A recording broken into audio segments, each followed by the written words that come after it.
Boa noite, gente. Tô aqui ao vivo esperando o Ivan entrar para fazermos uma live maravilhosa, que vai ser um presente para todos nós, porque o Ivan vai falar sobre as 5 leis biológicas do Dr. Hammer. Um tema que eu falo muito nos cursos, falo como pesquisadora, como estudiosa, também como leiga, mas ele é um especialista nisso. Ele vem falar com a gente hoje sobre esse impacto biológico e emocional. Agora eu tô Ivan chegando. Tô acessando as perguntas aqui enquanto o Ivan entra. Peraí. Tem um monte de pergunta aqui. O Ivan me passou algumas. Alguns clientes mandaram outras pessoas que acompanham aqui.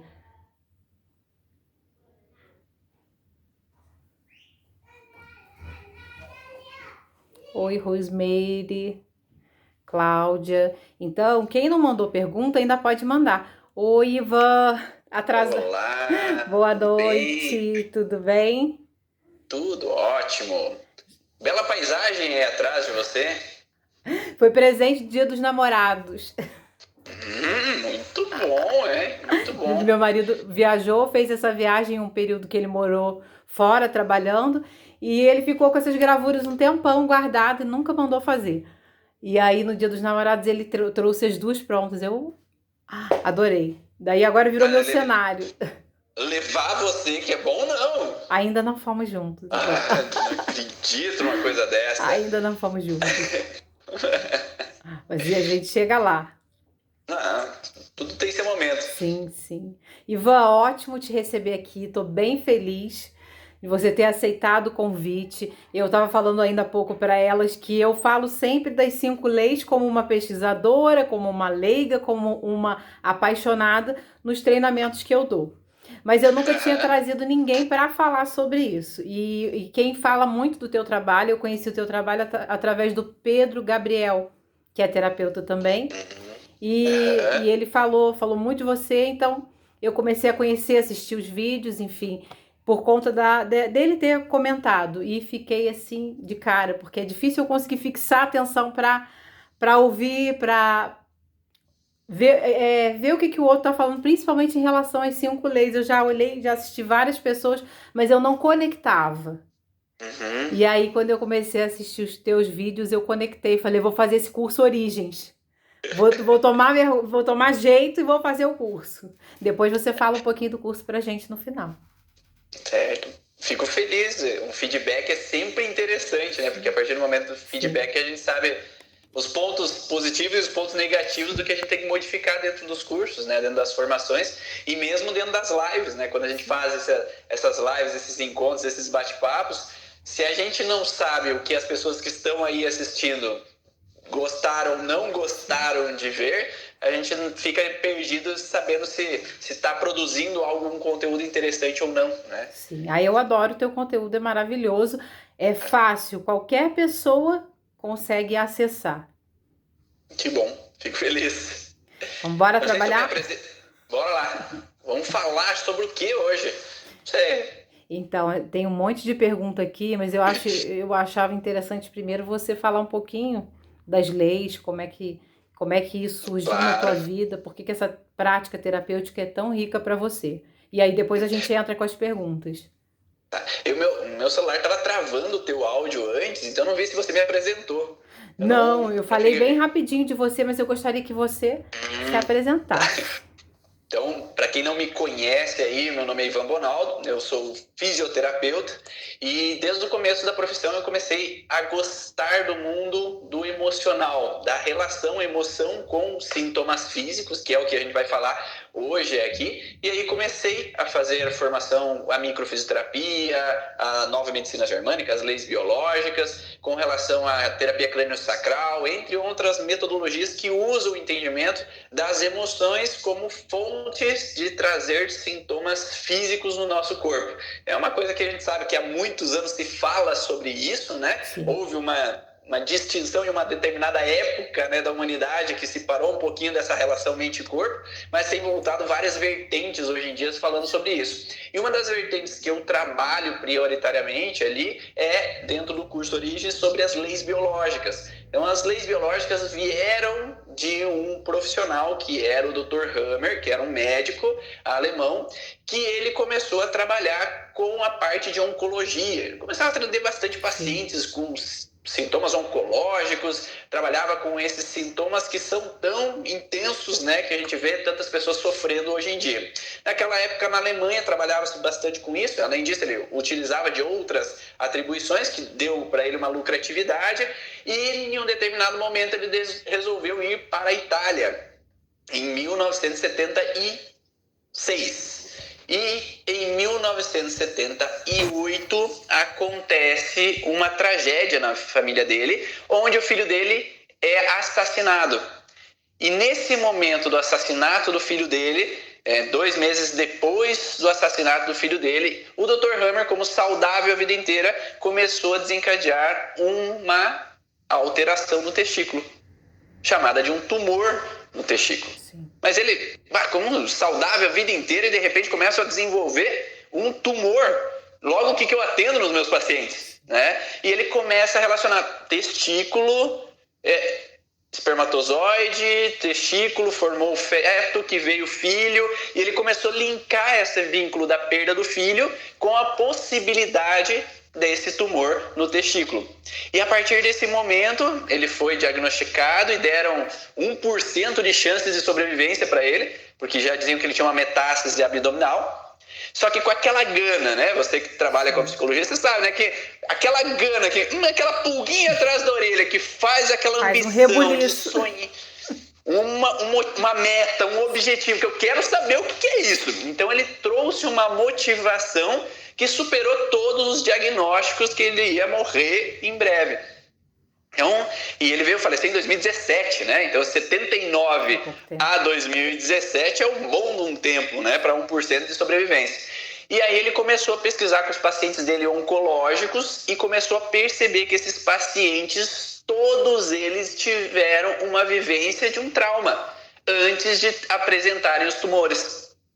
E nessa percepção dele, ele começou a introduzir as leis biológicas. O que é uma lei? É que todo paciente que vive esse padrão de situação, então, passa por aquele sintoma. Então, ou seja, uma lei é que todo paciente tem que passar por isso. Sim. Então, a primeira lei biológica é a lei que ele atribui que todo trauma tem que ser vivido de uma forma dramática, né? Um susto, um perigo, uma situação de ameaça, um drama que eu vivo na minha vida, ser inesperado, porque é uma sensação que eu fui pego de surpresa, não estou esperando pela essa situação, fui pego de surpresa com relação a isso. Se eu já estivesse esperando, não seria um trauma, né? Então é uma expectativa, já tenho um sofrer por antecipação, né? Até por isso que vem o sofrer por antecipação, né? Porque se a gente sofre por antecipação é menos doloroso, né? Eu sabia que isso ia acontecer. Não é inesperado. Né? E um contexto de ser vivido no isolamento, que é o que ele chama de isolamento, né? Não é assim, necessariamente que eu tô sozinho, não tem ninguém à minha volta, mas que eu não tenho com quem conversar, não tenho com quem dialogar, eu não posso expressar a minha frustração. Tanto é que, né, tão antigamente tem essa profissão aí tão maravilhosa que é os psicólogos, que possibilitam eu dialogar. Sim. Esse espaço de fala. Então você não está sozinho. E quando eu posso expressar, você acolhe aquela pessoa, você expressa, já tende a dar um alívio com relação ao sintoma.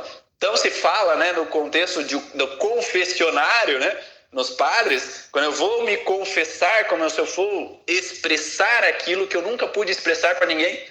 E quantas vezes lá no consultório não tem aquele confessionário também, não é, Érica? Sim, é um espaço onde a pessoa consegue abrir a alma. Eu já fiz práticas terapêuticas, né, no caso como paciente, e que não tinha espaço de fala, eu parava. Peraí, pode me prometer um monte de coisa, mas se eu não puder falar, não quero, não funcionava para mim. É necessário. Exato. Então, quando há essa possibilidade da partilha, do compartilhamento, eu não estou sozinho, sem ninguém por mim.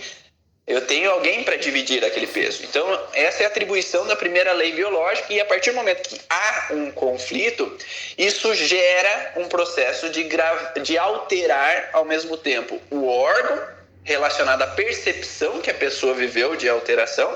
Então, por exemplo, se eu vivo uma situação de contrariedade indigesta, eu vivo uma sensação indigesta. Se é indigesta, qual é o órgão que vai ser afetado? O estômago. Não é digerível, é indigesto. Então, se a percepção está direcionada àquela informação, é aquele órgão que vai ser fragilizado. Não é o testículo, não é o ovário. Não pode ser isso, porque não faz sentido. Tem que ter relação com o trauma. Tem que ter a conexão. E a partir daí ele observou que, como ele fazia tomografia no cérebro dos pacientes, por causa desse contexto de avaliação, ele observou que ao mesmo tempo que existia uma alteração no órgão, existia um local no cérebro que aparecia uma alteração no tomógrafo. E ele começou a perceber que cada região do cérebro tem uma representação, um centro de controle de cada órgão do corpo.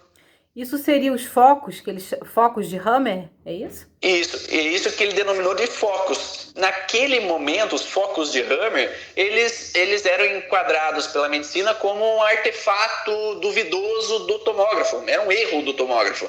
Então, não, isso não é nada, isso é um erro, é uma sombra que apareceu ali no tomógrafo. Mas o Hammer via que todo paciente que tinha alteração do testículo não era no mesmo lugar que aparecia a alteração. Toda vez que tinha uma alteração com relação vamos dizer, com o pulmão, era no mesmo local que aparecia a alteração. Então ele começou a fazer um mapeamento do cérebro, mostrando que cada região, cada ponto específico tinha um vínculo específico a um órgão, um tecido. E a partir desse momento ele criou um mapeamento do cérebro, que é os focos de Hammer. E os estudos vêm muito baseados na evolução das espécies e na embriologia. Então ele percebeu que tecidos derivados do ectoderma, do endoderme, do mesoderma têm funções diferentes e tem regiões no cérebro diferentes que apresentam o controle do cérebro. Nossa. Então, se a gente fala de conflitos motores, que é a inervação motora que faz eu mexer meu braço, que eu não paro de mexer, parece italiano que fala lá pelas mãos. Então, eu falo muito. Então, esse movimento que eu faço aqui, ele vem desse estímulo motor. Esse estímulo motor é ectodérmico. Então, essa região ectodérmica, ela vem do neocórtex. A região do neocórtex tem uma região específica que controla todas as musculaturas através dessa inervação.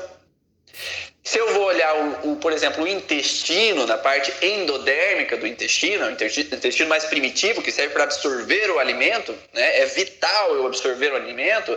Então, nos seres mais precários, primordiais na vida, né? Os animais mais evoluídos que existiam, o intestino sempre precisava ter uma alimentação, senão ele morria. Então, isso é o mais primordial nos animais. Então é algo mais arcaico, mais antigo.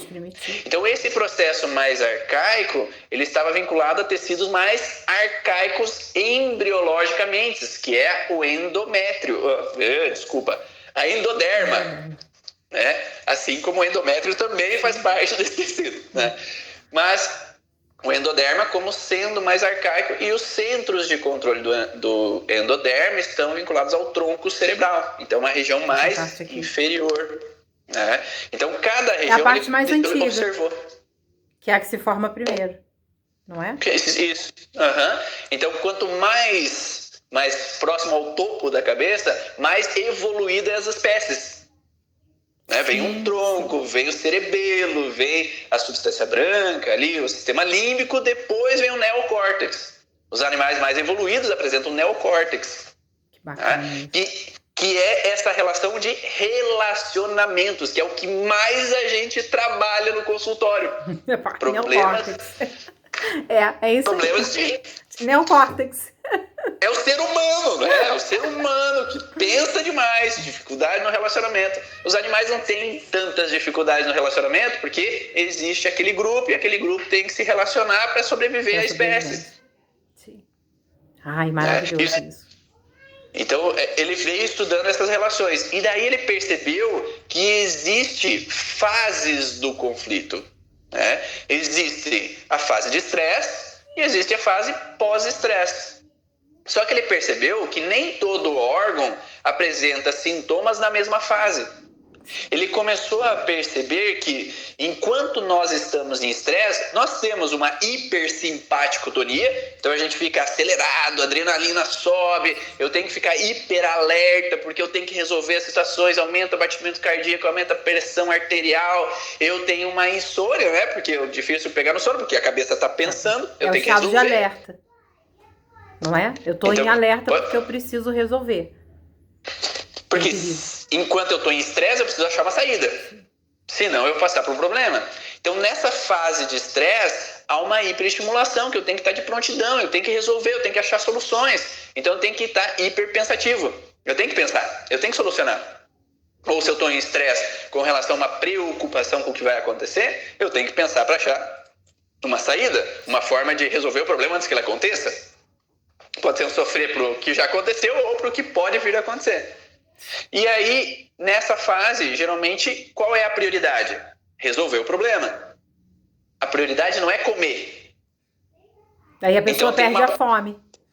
Baixo apetite, em geral, tá? Existem alguns órgãos que alteram essa questão. Tem alguns órgãos que aumentam esse contexto relacionado ao aumento do apetite nessa fase de estresse, que é o pâncreas. Ele pode gerar uma relação de hipoglicemia na fase de estresse também, né? E isso faz com que, às vezes, a pessoa entre na fase de estresse e tenha alguns sintomas característicos. Então, pressão alta, né? Que é uma fase de estresse. A diabetes é uma fase de estresse. Às vezes, uma gastrite é uma fase de estresse. Porque não é assim? Ah, você está nervoso, por isso que tu está com gastrite. A azia, não, você está em estresse. Então, já é consumado na medicina que alguns órgãos estão relacionados a sintomas de fase de estresse. Você está tenso, você está preocupado, está em estresse.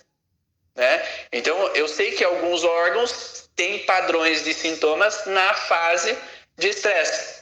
Mas outros órgãos, não fazia sentido perguntar para o paciente, o que você está em estresse que você está com diarreia? Mas, não, está tudo bem. O que você está em estresse que você está com amidalite? Não tenho nada de estresse. Ou a gripe, aconteceu por quê? Não. Você está com síndrome do pânico, o que você está no estresse agora? Não, eu estou numa fase boa. Então ele começou a perceber que existiam sintomas que apareciam após o estresse. Depois que a pessoa passou o evento, surge depois. E isso ele chamou de lei bifásica da natureza. Então, o que é lei bifásica? Existe uma fase hipersimpaticotônica, o sistema nervoso simpático, né? Sistema nervoso autônomo. Hipersimpaticotônico, adrenalina, eu tenho que estar pronto, eu tenho que estar ativo.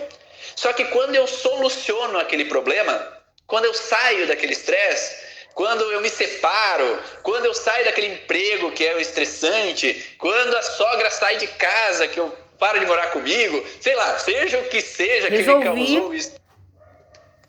Eu relaxei, aí eu entro numa fase hiperparasimpaticotônica, porque entra um relaxar cansado. Então dá cansaço, fadiga, febre, inflamação, infecções, dores. Então aparecem nessa fase pós-estresse. Não é assim quando a gente vai na academia? Dói depois que malha. Então, ali na hora não dói. Depois que eu relaxo, depois do outro dia, as fibras vão tendo inflamações para reestruturarem para voltar ao normal, ou criar mais massa muscular para eu ser capaz de dar conta da próxima vez. Essa é a função do músculo, que se eu não dei conta naquele momento de aguentar todo aquele peso, a fibra rompe, produz mais para que da próxima vez eu seja capaz. Então isso faz com que eu crie uma hiperperformance na próxima vez. Sim. Então esse é o sentido, essa é a função do músculo. E aí ele começou, mas Então, se há sintomas de fase de estresse, há sintomas de fase pós-estresse, mas tem que ter um sentido, né? Por que esse músculo vai alterar, ou esse órgão vai alterar? Ele começou a pensar qual era a função de cada tecido. E uma função que eu acho legal, assim, geralmente eu falo nas apresentações, nas lives, é que existe um teste na psicologia que é o teste do limão. Você conhece o teste do limão? Não conheço o teste do limão.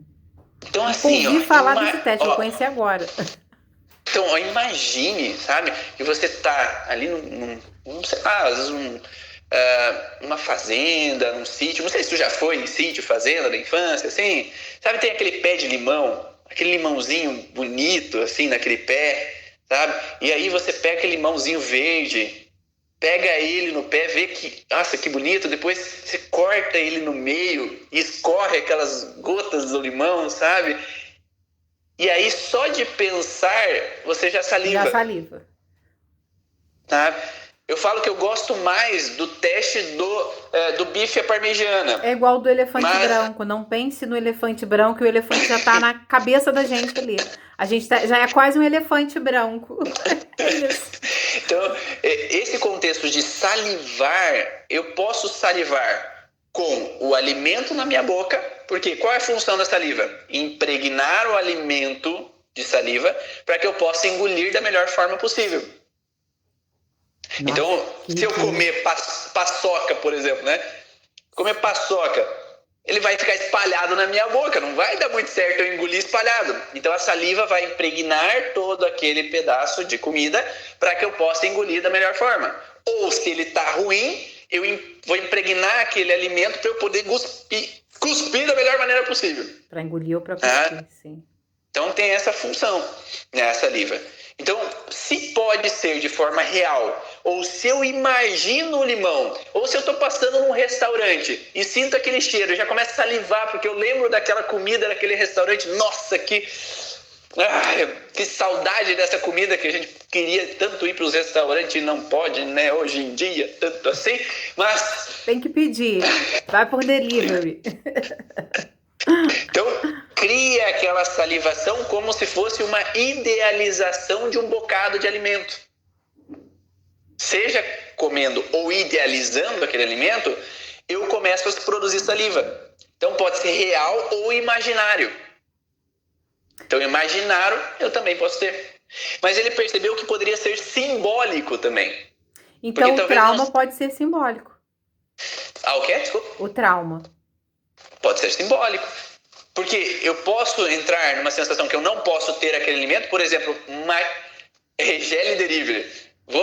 Vou pedir no restaurante Regele. Cheguei até a hora. Viu? Ele já tá até salivando. Acho que ele não comeu antes da live. Pede lá. Me fez lembrar agora do restaurante, querer comer ali. Ô, Gra, me ajuda aí, Gra. Nesse sentido, a parmegiana ficou entalada aqui de vontade, ó. Então, nesse sentido, quando eu posso ter o bocado real ou imaginar aquele bocado como meu, ou simbolicamente, por exemplo, uma criança pode ser real. Eu quero o seio da minha mãe. Sim. Porque eu quero o leite. Então eu quero captar o leite para engolir, para ter para mim. Só que se a mãe perde o leite, se a criança fica na UTI, se tem um afastamento, aí eu não consigo pegar aquele bocado. E aí pode ser uma criança hipersalivante, que começa a babar. Mas ela pode ser pelo contexto de não poder ter a mãe, o leite da mãe, mas pode ser por, simbolicamente, a mãe não estar presente. Então a mãe está ali, mas será que ela está mesmo? Emocionalmente, talvez ela não esteja. Uma depressão pós-parto, ou com alguns estresses, com algumas situações. E aí aquela criança, simbolicamente, não consegue ter para ela o que ela queria. Ou eu posso idealizar alguém, eu idealizo uma parceira, eu idealizo um parceiro, mas eu não posso tê-lo. Eu idealizo um carro, mas eu não posso tê-lo. Então, esse contexto de pegar o bocado e não poder engolir. Então, para justificar, a Júlia colocou, provoquei um mini DHS em todo no nosso mundo pessoal. aqui, em todo mundo, todo mundo agora com fome aqui pensando. Pô, à vontade. Então, o DHS é o que o Hammer chamou de Dirk Hammer Syndrome. É o filho dele que faleceu, o filho que faleceu foi o Dirk. Dirk é o nome do filho de Hammer. Então, ele chama o trauma ou o conflito, cada metodologia fala uma coisa, que é trauma ou conflito. Para ele é DHS, não é trauma, não é conflito, é DHS, em homenagem ao filho. É Dirk Hammer Syndrome. Então, nesse sentido que veio esse nomenclatura do trauma, né? Ele denominou dessa forma. Então, isso que eu gosto de explicar, porque a função do tecido demonstra o conflito que a pessoa viveu.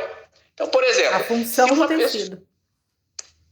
A função da glândula salivar é salivar para eu poder trazer para mim aquele nutriente. Mas, por exemplo, para que serve a musculatura do meu ombro?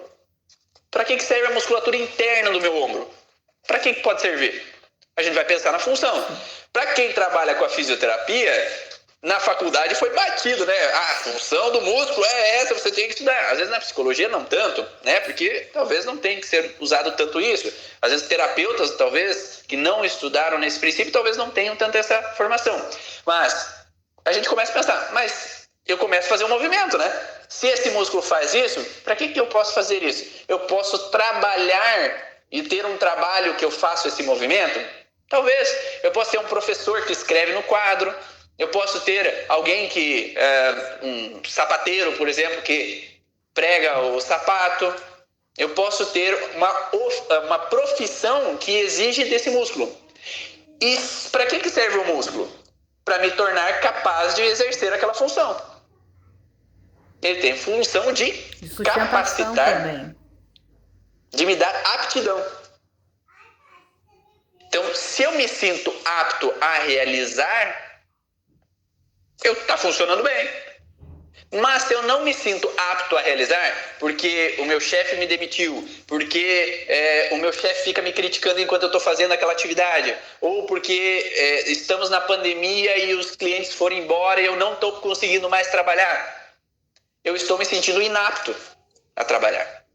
E aí eu vou gerando uma fragilidade naquela musculatura, no tendão muscular. Então, por exemplo, fraqueza seria um sintoma muscular de impotência. Seria neural. Porque quem dá a fraqueza é o nervo. É o nervo. Ela transmite para o músculo. Sim. O músculo dá o tônus. Mas quem dá a força, quem dá o estímulo de ação é o nervo. É a inervação. E daí é um conflito motor de me sentir preso ou incapacitado de fazer algo. Ai, muito né? Eu sou forçado a fazer ou sou impedido de fazer algo. Tá? Então eu posso ter associação entre músculo e inervação. Porque eu quero fazer, mas sou impedido a fazer. Eu estou me sentindo inapto ou não eficiente em realizar aquela função. Mas simbolicamente, o que poderia ser fazer esse movimento? Um abraço. Trazer as pessoas para perto de mim. Acolher. E se eu me sinto incapaz de realizar isso, eu posso ter fragilidade no ombro.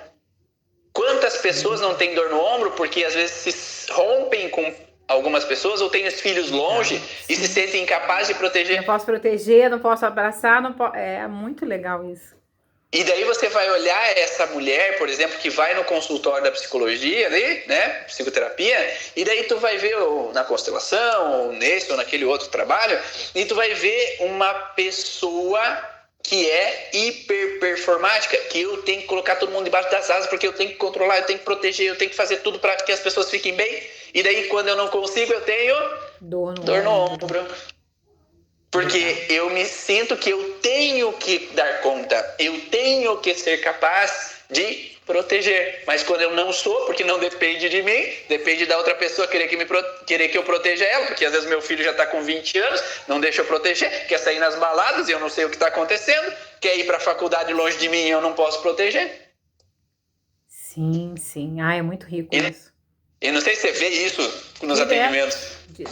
Até porque esse é um perfil que vem muito para a terapia, né? Acho legal isso, não é? É positivo, mas é muito comum. O que a Cristiane perguntou da cãibra, a cãibra, ela geralmente vem no sentido desse conflito motor, da inervação motora que não está sendo eficiente, porque eu me sinto preso. Então, geralmente a pessoa tem, em geral, cãibra na panturrilha, na grande maioria. Para que serve a panturrilha? Para que serve, Ivan? Para que serve? Para que serve? Eu tinha muita cãibra na época da faculdade, na panturrilha. Então a panturrilha ela tem a função de eu contraio a panturrilha para dar o passo. Então ela vai puxar o calcâneo para que eu dê o passo. Se eu me sinto preso, que eu não posso ir para onde eu quero ir, eu poderia ter fragilidade na panturrilha. Então, nesse sentido, eu vou ter fragilidades num lugar específico, né, relacionado à panturrilha, porque essa função que eu não estou conseguindo estabelecer. Essa função de tomar a direção que eu quero, eu sinto preso em algum lugar que eu não queria estar. E aí, claro que o sintoma não vem enquanto eu estou no estresse, o sintoma vem quando, enfim, eu posso ir. Na fase de resolução. Resolvi aquele conflito, agora pode aparecer o sintoma. Ou quando eu relaxo perante aquela situação. Não resolvi, mas eu relaxei.